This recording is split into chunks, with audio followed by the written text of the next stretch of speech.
Limits to Growth. Part 1.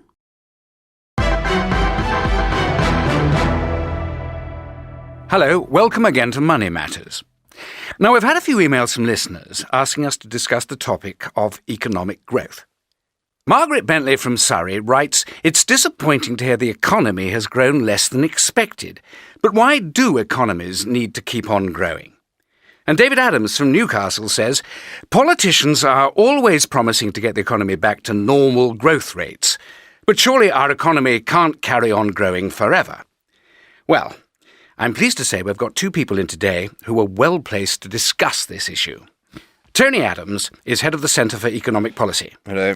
And Helen Armitage works for a think tank called Alternative Economies. Hello. Tony, can you make the case for economic growth? Well, basically just to maintain current living standards, the economy has to grow as fast as the population. Mm-hmm. If it doesn't keep up, there isn't enough work for everyone, and that means rising unemployment. But we want to keep improving living standards, not just maintain them, especially for the poorest in society. And the only way we can lift people out of poverty is through economic growth. That's not strictly true, though, is it? Politicians want economic growth because it allows them to say they'll make the poor richer without having to make the rich any poorer. Without economic growth, we have to start looking at the issue of income redistribution, letting the poor have a bigger slice of the cake. Of course, the people at the top are keen to avoid that, so they just keep trying to make the cake bigger and bigger. Right. Would you agree that growth is a way to avoid doing anything about inequality, Tony? Well, of course we need to avoid wealth redistribution if it means higher taxes on the rich.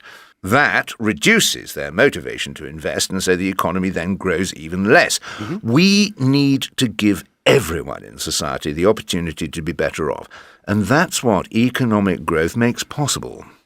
Isn't that true, Helen? That growth keeps everyone happy? You mean a rising tide lifts all boats? That's such a familiar idea, along with the famous trickle-down effect. But growth in recent decades hasn't reduced inequality. It's made it worse. Statistics show that the poorest in society haven't benefited. The tide seems to have lifted only the big yachts, not all the boats. Well, it's certainly made a huge difference in developing countries. The gap between rich and poor countries is much smaller than it used to be. Most of the world's population now live in middle-income countries. Yes, but the inequality within countries has continued to increase. And anyway, it's wrong to assume that economic growth automatically leads to greater happiness. That may be true for the very poor. When you really don't have enough, more is definitely good. But overall, we've seen our economies grow 24 times bigger in the last century, and we're beginning to realise it hasn't made us that much happier. Studies show that at a certain level of income, the connection between more income and greater happiness disappears. Yes, I've heard that. And it starts to happen at a surprisingly modest level of income, too. But you're arguing against basic human psychology here. People always want more. They always have, they always will. Yes. Huh? You see lots of relatively well-off people doing the lottery. Why is that? Because they can't help thinking that buying more stuff will make them feel happier. It's what our society encourages us to believe. Just look at all the adverts on TV. But if we stop to think about what gives us greatest fulfillment, does it always involve consumption? If you want to see what really makes you feel happier, go for a long walk in the countryside with a friend. Try watching a sunset one day this week. Organise a ball game with some friends in the park. Yeah, it all sounds very nice, but people won't stop wanting to buy more gadgets that will make their lives easier and more fun. Do gadgets really do that, though?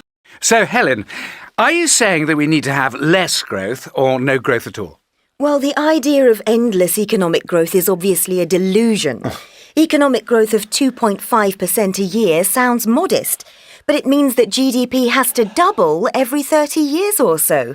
You can't keep doing that forever. It's common sense. Common sense told us we couldn't carry on growing as much as we have in the last 50 years. That's because we couldn't have predicted the technological advances that have made it possible.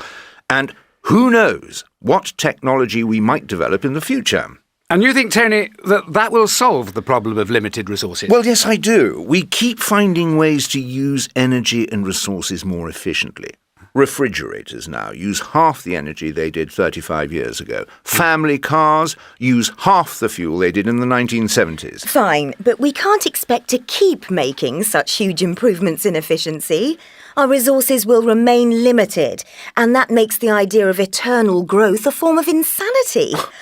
Look at those images of the Earth from space, and it becomes blindingly obvious. The last year that the global economy was at a level the planet could support was 1983. We're now exceeding that capacity by more than 30%. Yeah, well, I remain an optimist. What's the alternative? No growth means more unemployment and less social spending because of lower tax revenues. And if the environment needs protecting, no growth means having less money to spend on doing that. Yes. Well, perhaps you should say something about the alternative, Helen. The alternative is the steady-state economy. And even the great-grandfather of capitalism, Adam Smith, talked about it. He thought that once everyone had reached a reasonable standard of living, our economies would stop growing and reach a steady state.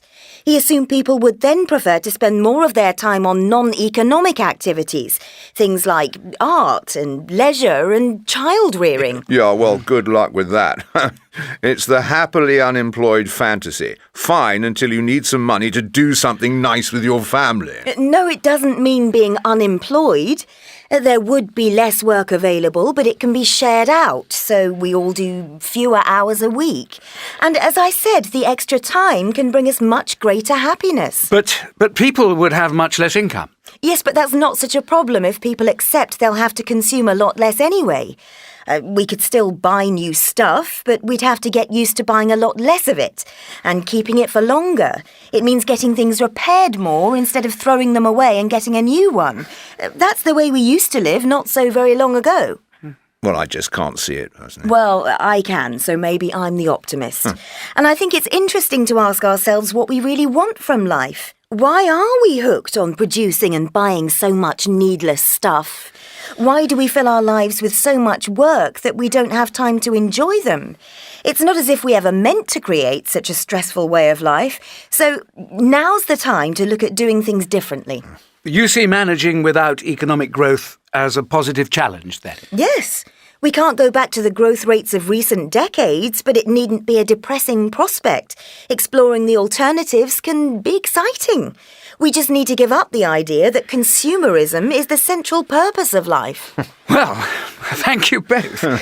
That is definitely an issue that isn't going to go away.